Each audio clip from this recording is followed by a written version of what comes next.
After a price increase in the complete Boxster market, prices are now diverging. 986 and 987 prices are flat or trending up, while 981 and 718 prices are trending down. Hereby the latter two segments follow the used car price trend, whereas the first two segments start to show characteristics that fit with a collectible car market. But let's first have a look at today's market before we dive into the details. Over here we have the US market split by generation.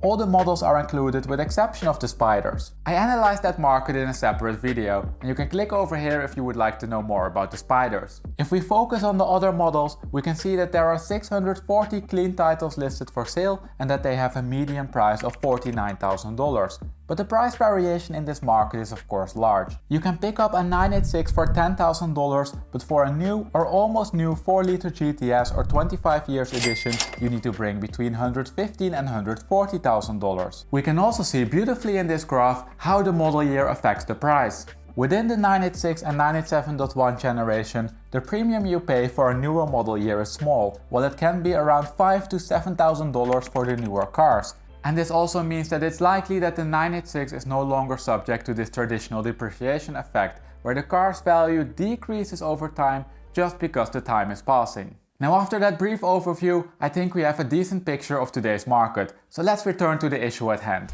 As I mentioned in the beginning of the video, after a severe price increase in the complete market, we can see now that the market is cracking. The 986 and 987s are moving sidewards or even upwards, whereas the newer 981s and 718s are trending down.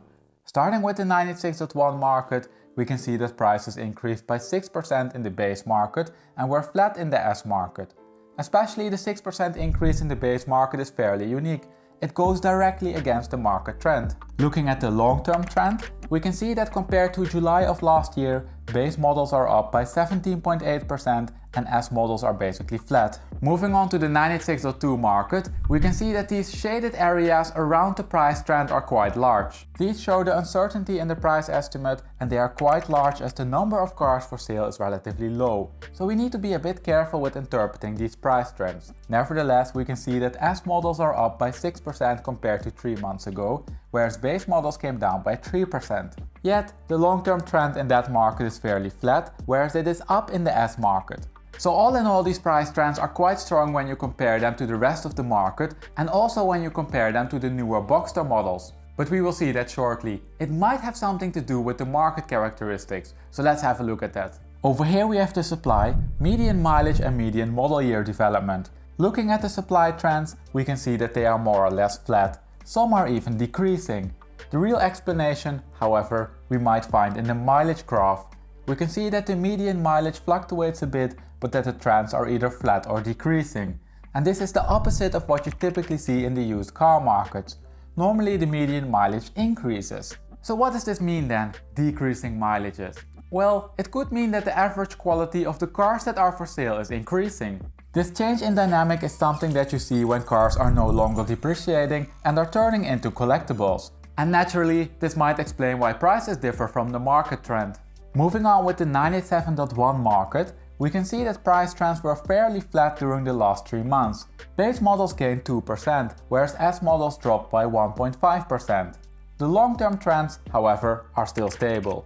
Compared to July 21, the price change is minimal. Going back even further to November 2020, we can see that prices increased by 30% in the base market and by 32.5% in the S market. Looking at the 987.2 market, we again need to be a bit more careful with interpreting the price trends. Supply is low in this market, and this is displayed by the large shaded areas. Nevertheless, supply is the largest in the base market, and we can see that prices have been stable since November 21 and increased slightly during the last 3 months. Prices for the S model have been quite volatile following the low market supply.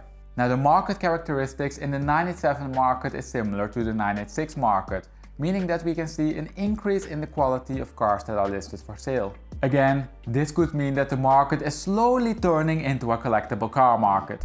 If we look back at all the numbers and graphs that we just covered, we can conclude that the 986 and 987 market are relatively strong. Price trends are either flat or increasing, and this effect is visible in all market segments. Also, cars that were not driven increased in price.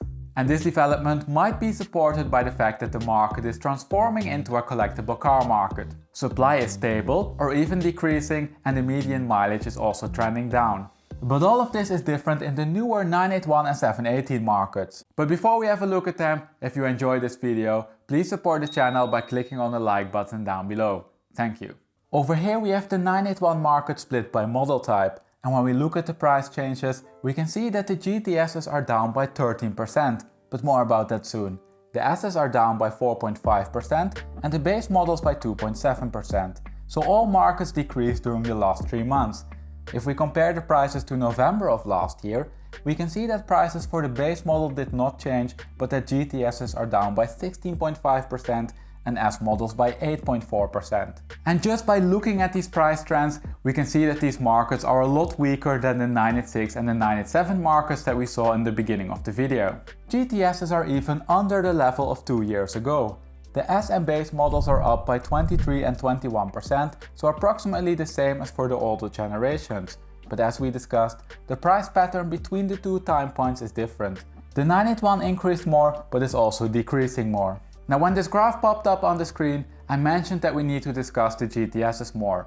They are namely becoming extremely rare. If we have a quick peek at the supply levels, we can see that GTS levels have been decreasing since July 21. So this means that we need to be a bit careful with interpreting the GTS's price trend.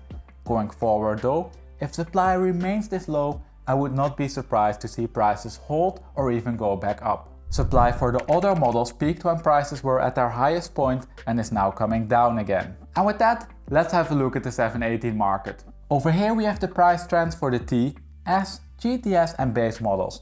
Supply in the T market is extremely low with only 3 cars for sale, so let's remove them. We can see now that prices decreased by 2% in the S market and by 2.6% in the GTS market.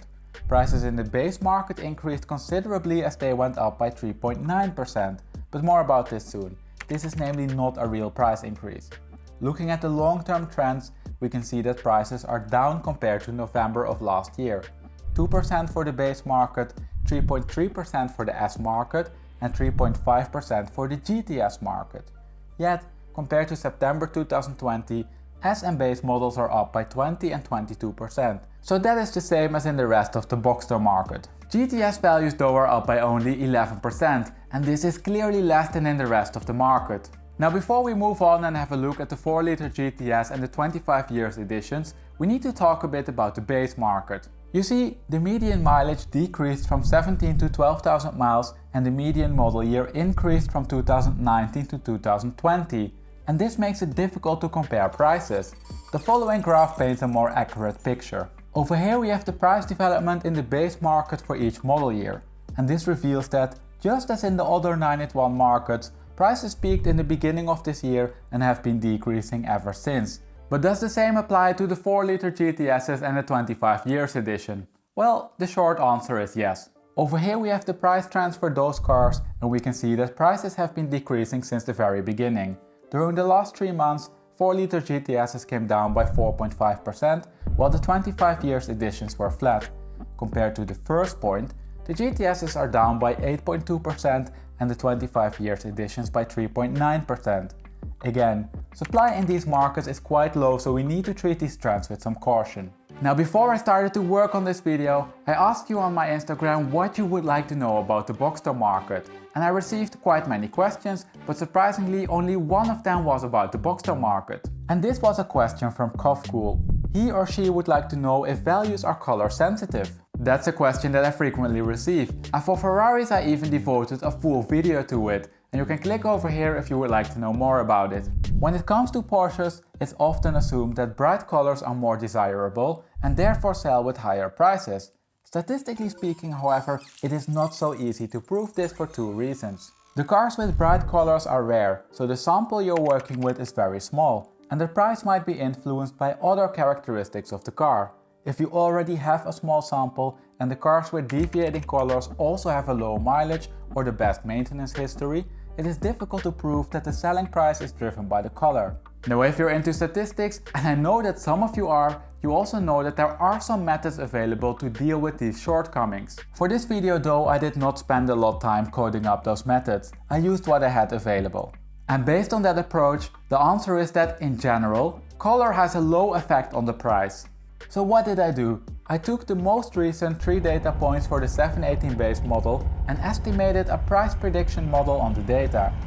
That model can predict around 80% of the price variation in the market, meaning that it is typically off by $2,800 when you make a prediction for numerous cars. When we look at the factors that contribute to explaining this 80% in price variation, we can see that model year is the most important by a large margin.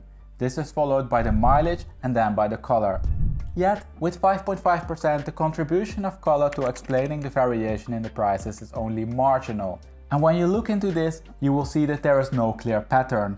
Orange, silver and red pushed prices up slightly, while green, white and yellow pushed prices down slightly.